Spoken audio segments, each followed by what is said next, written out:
I just learned the strangest thing about this place. It's the music. It turns out that the song we're hearing right now, we've already heard it before.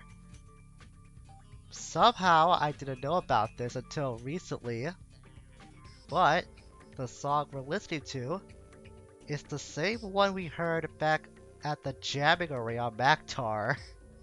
To think they would reuse a pretty mediocre sounding song for this place of all locations, it's kinda wild.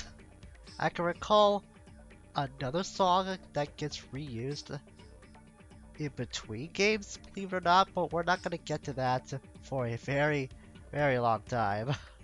But I just felt like it was worth pointing out about how this song we have already heard before. Greetings all, it's Blue Knight and welcome back to Ratchet Clank, Going Commando. Previously, I believe, we finished up business on planet Notak and got locations, or not locations, coordinates to the next official level of the game, the frozen base in Siberius. We also got coordinates. Coordinates is coordinates, Blue.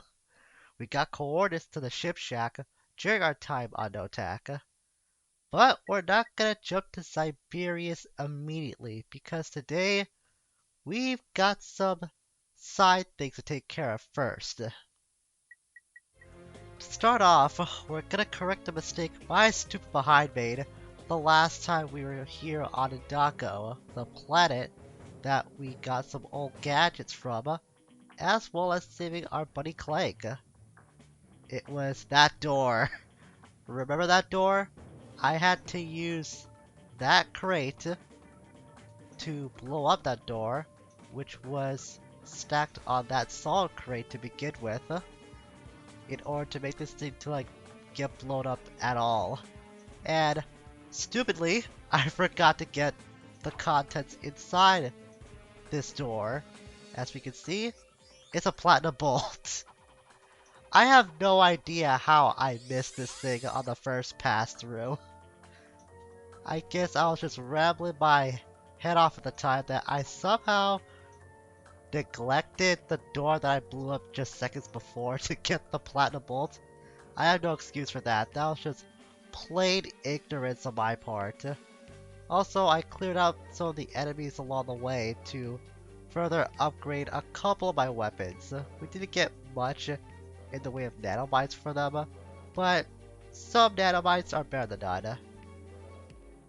Our next planet, or location I should say, brings us back to the Maktar Resort.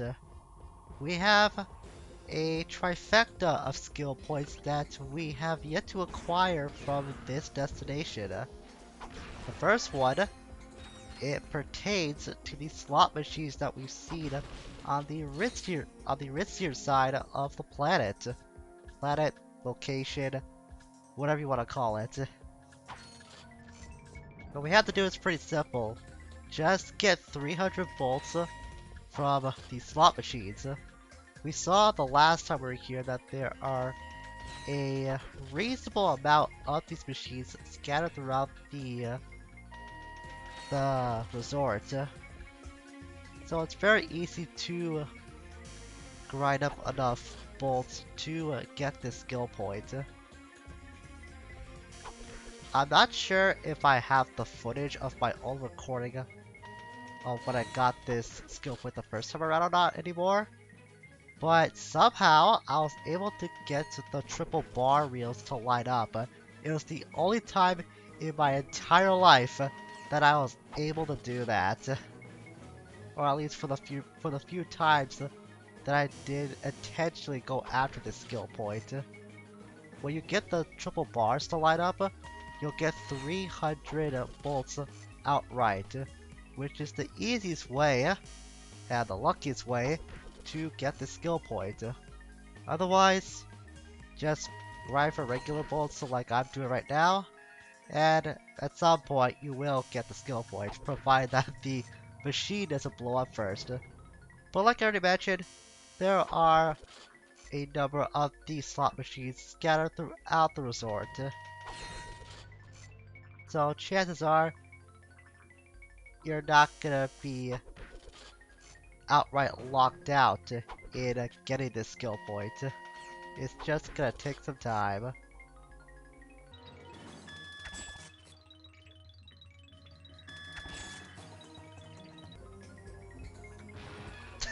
That one took quite a bit of time before it blew up. Gotta admit that. Normally, when I use these slot machines, they tend to blow up after like 2 or 3 times that I use the crank on them. Just like that. See, now that's the more realistic simulation, I suppose, for when I do use these things. I swear, I don't know why. It's just my luck that. Ooh, that one had 2 bars, not 3. Hey, there it is! Wow, I didn't think I would actually get that again. I was not expecting those triple bars to light up. I was gonna say, man, all of these were doing really good at trying to get the triple bars to hit the jackpot, so to speak. I was not expecting that. I was just gonna say, I usually have really bad luck when it comes to grinding for bulls on these things. But I guess fate decided to be nice with me for a change. Then again, like I've already stated before, I don't go out of my way to get this skill point that often. I've only done it fairly recently, as a matter of fact. It was just one that I didn't know existed, and quite frankly, at the time, it was one that I didn't think of wanting to go after. We saw the message said that participating more arena fights will get us more bolts. And there is a reason why I decided to come back here.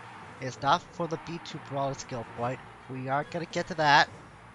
But in my fear of fighting the Brawler in a flawless run again, I forgot that Chainblade had a skill point attached to him as well. Thankfully, we do not have to fight Chainblade and beat him without taking a hit. God forbid we have to do that for both these guys. I would hate that so much. Yeah, for Chainblade, it's easier, but it's gonna take a little more time. We have to do a skill point called Wrench Ninja Blade to Blade. Basically, we have to beat Chainblade with only our wrench. Now you may think that this will take a lot of skill and a little bit of a careful evading, considering Chainblade's size compared to us. But taking him down with just the Omni Wrench is not that difficult. As a matter of fact, I've noticed in recent runs I've done the skill point, is that the Hyper Strike, yeah, the Hyper Strike move, you know, this move, that does a lot of damage to Chainblade for some reason. It's like it's hitting him twice instead of once. I'm not sure why it does that, but it does help out. When he does this, it's impossible for you to get close to Chainblade when he's hovering in the air. But when he does that, and you're standing in the middle of the arena, then you'll be able to strike with the Hyper Strike. So just dodge his strikes, and get some combos in whenever he does yell at you, or when he taunts after he does hit you. He doesn't do it all the time, but sometimes he'll do that little shimmy dance we saw a few minutes ago, after he did hit me the first time. And I'm gonna make sure it's the only time that he does get a strike on me. I remember that this skill point was one of the very first that I ever acquired, just because I want to see what would happen if I could beat Chainblade by using the simplest and weakest of means. I was just purely experimenting the day I did come across this skill point by accident, but I felt pretty proud of myself in discovering that, because when I was a kid, I didn't go out of my way to get the skill points that often, apart from the handful few across the first 3 games that I did know of by heart, just because I found it by accident. And as we saw, beating Chainblade with our Omni Wrench, not that hard to do. But now it's time for me to face my fears. We have got a little stronger since the last time that we fought B2. But that doesn't mean that getting this skill point is going to be outright flawless. The only thing I know of that we can use to our advantage is to stun B2. Well, so much for that run. I was gonna say, we can stun B2 by using our mini nuke, since it can be stunned for a solid second or two after we do land a direct hit on it, but that attempt went kaput very quickly. This might take more than one try for me to get this. I was able to get the skill point on my third attempt in my previous scrap recording of this. I like how he's not even facing us as he respawned. I was able to get this on my third attempt. He's still not looking at me. I gotta take advantage of this. Oh man, he's taking some time to spin around. Ah, dang it! I honestly thought that he would take a little more time to spin around until I was within his striking range, or firing range rather. But I did not know that he could be bugged like that. That was pretty weird. Yeah, he's doing it again. Huh. I learn something new every day. Come on, come on. Nope, nope. I should have not walked backwards. That was my biggest mistake there. Alright, so I think I may have found an exploit somewhat to get early damage on B2. If I can capitalize on that before he has a chance, or it has a chance to try and hit me, getting this skill point might be a lot easier than I thought.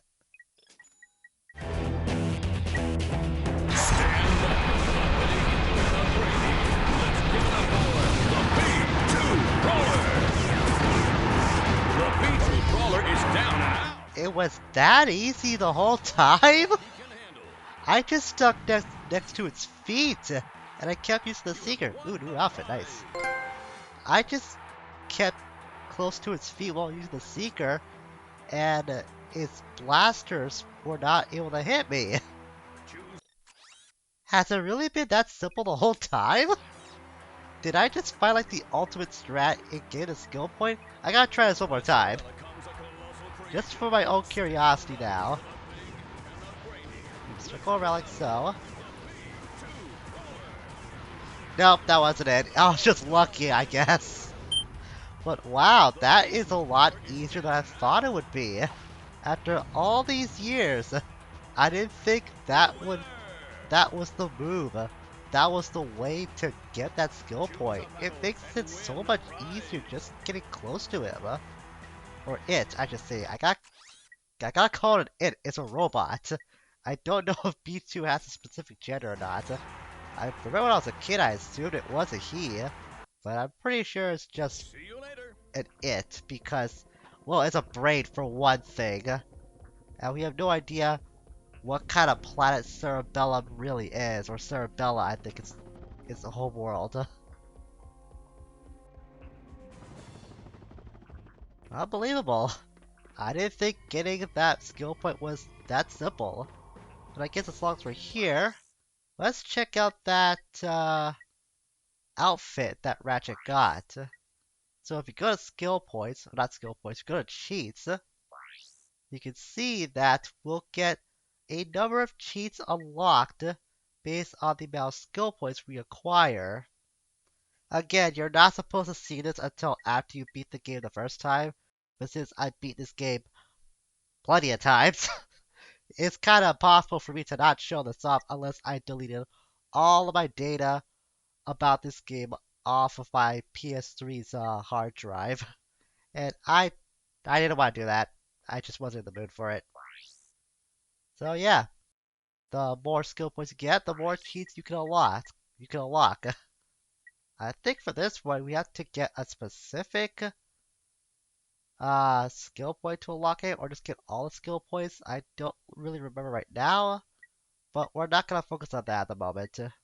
But just keep this in mind if you are playing along. So we're back at the ship shack, and I'm gonna be very transparent. If I don't explain what I'm doing right now, it might get a little confusing on how things are looking. I'm pulling my HUD to show that my bulk counter and my nanotech meter for my health are a little different. I'm back on the old file that I was starting this LP with because I just want to keep going on this file for the rest of the series. I was kind of thinking about sticking to the backup file as like the permanent save one for the rest of this project, but there's one major reason why I decided to go back to the old file for the sake of this Let's Play. I grinded for Raritanium beforehand. There is an easy way to get Raritanium, but it takes a little bit of time. Just play the first mission from the Felton system dogfight over and over again, and eventually you'll get the amount of Raritanium you need in order to get all the upgrades, as well as some fancy colors for your Star Explorer too. This is the original color of the ship, but you can get more and unlock more as the game progresses. The reason why I'm mentioning this right now is you'll see in a few minutes, or moments rather. I'm not gonna take that long. In the meantime, I just want to get all the weapons that we can acquire right now for future missions, like the warp system, the detonation device, the advanced shielding system. Oh, right. The ultra charging system unlocks after you get the advanced one. Oops. I can grab from more off screen. It's not gonna take that long anyways. Let me get a torpedo launcher. Dang it, there's one for the torpedo launcher too. You can tell this is surprising me because I usually do not upgrade my spaceship that much. I can go through the game just fine on its base form. Don't ask me how I do it. I'm just able to do it that way. I don't grind for Raritanium on a normal playthrough. I just don't. I play this game so much that I don't need to. Alright, get the mines. Sure enough, there's an upgrade for that too. The missiles. Nope, nothing. Alright, good. And the triple boost acceleration. Alright, so I just need 80 Raritanium. It's a lot better than 180, which is what I thought the original amount I needed for the spaceship was. At least for all the upgrades. The reason why I'm so dedicated to fully outfitting the ship this time is that, surprise, surprise, there's a skill point attached to upgrading your ship to its maximum capabilities. So hopefully we're not that far away from achieving that goal. Like I said, I'll get the Raritanium off screen. And also, I changed the color of my ship when I did this beforehand in my scrap recording of when I was first here. So that's why it's a very cool yet edgy crimson, black, and red. Kinda reminds me of a certain edgy hedgehog from a certain other well-known gaming franchise that's not even related to the PlayStation at all, actually. I don't know why I'm mentioning this. Although Sonic has appeared on the Sonic suits has appeared on PlayStation consoles before. It was just a really weird segue I was trying to tie together, and you know what? Forget it. I don't know what I was trying to make that there. I was trying to make something out of it, but nothing was tied together. Anyways, this might not be a longer episode than usual, but I am not going to put this off any longer. Let's go to Siberius, where we can find and confront the thief. We may not get through all of Siberius in this episode. I might stop after a certain point. I'm not sure if I'll do the whole thing. I remember it doesn't take that long. But let's see where things take us, first of all. Either way, judging by the goal of this planet, it's pretty obvious that this is gonna be a major location in where the story is going next. With that in mind, I'm gonna make a few adjustments to my weapon wheel to modify my weapon set for this particular planet. I might have to make a stop at the weapon spender to get one more item outfitted into this weapon wheel, because I just put the walloper there as a placeholder of sorts. I pretty much got everything else that I need or that I want to have in my arsenal for the sake of like upgrading. Apart from the tractor beam, that's going to be pretty important for other reasons. I usually don't stop by the weapon spender on this planet to get any weapons I haven't acquired yet. But then again, on a normal playthrough, I wouldn't think about intentionally outfitting my weapon wheel for the sake of streamlining the pacing of the gameplay. We're still a little bit shy of the Scythanoid. Is that really the only thing I can't buy right now? I know for a fact that no new weapons are unlocked when you get to Siberius. No, nothing new. That's surprising. Or at least nothing I can't get yet, which is the Scythanoid. Unless I want to participate in the minigames a little bit more, but I can hold off on getting the Scythanoid for now. What really matters is get these huge ass blade balls off my back. The size of these things is comically large. I'm gonna have to say that. I have no idea why that the blade balls in this planet are as big as they are. Like, they start off as really tiny doodads when we first got here. Or at least when we first started the game. And now they're almost like the size of Ratchet. I'm pretty sure they're bigger than Clank. If you go around that corner, you can see that we have found ourselves a very nifty snowdad here. Which we could bring for a skill point. It's pretty easy to find if you know where to go. The snowdad is another tribute to ex-Insomniac employee Dan Johnson. Just another neat little nod that Insomniac wanted to make to one of their own that used to be around. I have no idea why I'm no-scoping with a pulse rifle. Not against these guys. So we've seen that there are some new MSR robots that we have come across here on Siberius.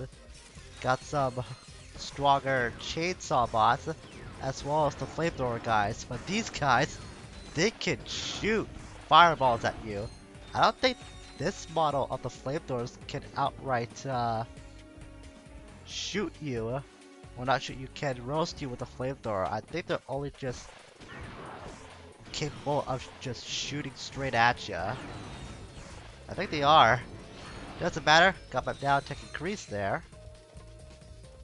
Now I know you need to have the tractor beam to get up to that ledge, but I'm pretty certain, yeah, you can just high jump up this ledge without the need of the tractor beam. You're supposed to get the tractor beam to have something pulled up to that spot, and then you have to use that little platform to jump on that. But I learned you can just high jump at the right spot in order to get this platinum bolt.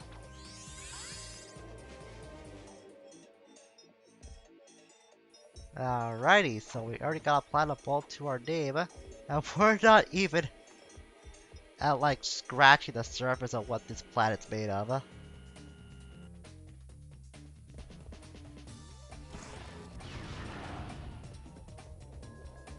Right? That's good so far. So this is what we needed for that platinum bolt we just got, but I don't think I have a reason to actually use a tractor beam now.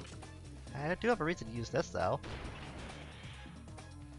I like how they utilize the spacing for the enemies in this game. It's one of the ways they improved the AI for going Commando. In the first game, we saw that the enemies, all they would do was just walk around and pay no attention to their surroundings. They wouldn't even interact with each other that often. In this game, not only do they prioritize spacing for when you get too far from them, they'll back up when you do get too far away. In Ratchet 1, if you moved far enough from the enemies after they fight you, they'll go back to their... try to get this deployed. They'll go back to their idle states and return to their original locations where they can just romp around and wait for you to approach them. In the sequel, they improved the enemy AI a lot from where they're actually more strategic, where they know when to retreat when you're not around, or they can interact with each other for some pretty comical moments, or just want to talk to each other. We saw the enemies back at Barlow, that when the tribesmen were attacking Ratchet, they would just converse with one another. It's a pretty nifty way that they made the enemies behave like that to make the world feel more alive, to give the enemies more character rather than just be your standard mooks for you to kill with your funny yet dangerously explosive arsenal of weapons. I just like that the enemies have a little more personality to them in this game, as opposed to the first game when they were just mindless mooks without any rhyme or reason to the programming or for why they existed, other than just being enemies for you to defeat. It just makes things feel a little more lively, is what I'm trying to say.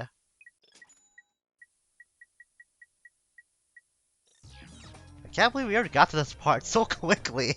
I remember this taking a little longer. Maybe might be that might be a sign of Kid B not being as good at this game as I thought he was. I mean, I knew I wasn't the best at this game as a kid, but I thought I was a little better than that. Maybe it's because I played this game so many times that I actually know what I'm doing now. So none of this is really a threat to me anymore. Ah, great. Okay, I've got to break my rule about streamlining the pacing. I forgot. I need a swing shot here. That's why this spot was open. Wow, I feel like a complete dummy now. I'm really trying to utilize the weapons I don't have upgraded right now, so I can make sure that they do get upgraded. Just want to give them screen time, which is why I'm using the mini turret glove as much as I am. Then again, I can just use the secret gun, because I just bought the ammo for all my weapons again. Now this is really cool. We're on a convoy of sorts, as we're continuing to chase down the thief, going through all of his security that he's got to protect himself and the experiment from us. Speaking of the thief, there he is right now riding on a hoverboard. We could easily snipe away and he just disappears into the distance like that. Okay, never seen that before. He'll just ride off after taking a certain amount of damage. But as we saw that he doesn't have his health depleted, that will be the last time we'll see him. Spoilers. Sorry to mention that, but I think it goes without saying. Go. These guys aren't that dangerous. I'm surprised those green chainsaw bots were not reacting to their comrades getting destroyed by me.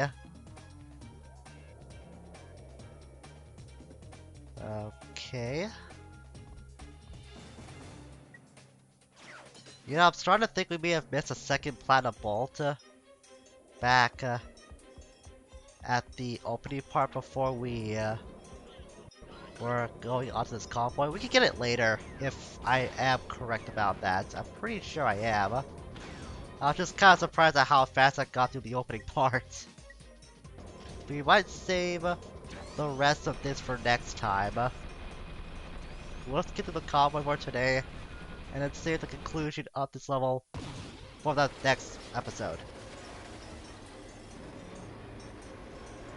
Wow, I really have got better at this game over the years. I was not expecting me to be that close to the end of the convoy section.